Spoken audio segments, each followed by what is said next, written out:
Ang mainit na banat ni Antonio Barrera kay Manny Pacquiao.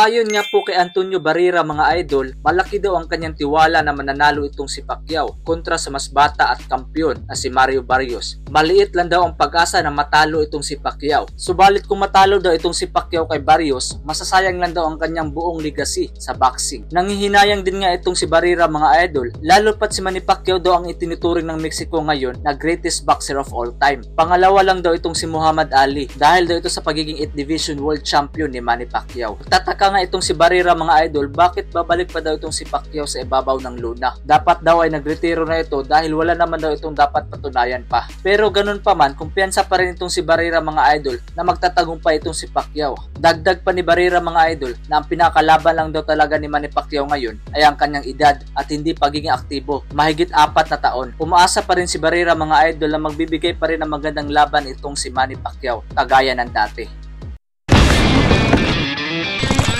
Balik tanaw muna tayo mga idol, kung matatandaan natin taong 2003, naglaban noon si Antonio Barrera at Manny Pacquiao. Hindi pa masyadong kilala noon si Pacquiao mga idol sa Amerika, habang ganap naman na superstar itong si Barrera. Matapos talunin noon ni Barrera si Hasim Hamid na isang superstar sa panahon na yon. May edad noon si Manny Pacquiao na 27 habang may edad naman itong si Barrera na 29. Bago maikasa ang laban noon mga idol, ayon sa kwento, sinubukan pa daw ni Freddie Roach noon napigilan si Pacquiao na labanan itong si Barrera dahil masyado daw malakas itong si Barrera. Hindi pa daw panahon na labanan ito dahil hilaw pa daw itong si Manny Pacquiao kumpara kay Barrera noon. Pero nagpumilit daw itong si Manny Pacquiao dahil gusto daw niya talagang makalaban itong si Barrera. Fast forward tayo mga idol, pagdating sa mismong laban, pinulbos lang ni Manny Pacquiao itong si Barrera at nakuha ang panalo via TKO sa round 11. At naagaw ang the ring belt na hawak ni Barrera noon. Sabi nga ni Pacquiao noon sa isang interview, 36 rounds a day daw ang kanyang sparring para paghandaan lang si Barrera. Kaya pagdating sa mismong laban,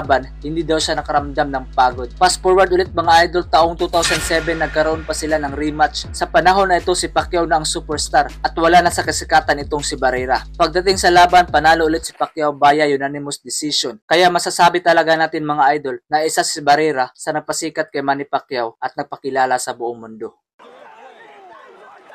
Wow Highlights TV. God bless.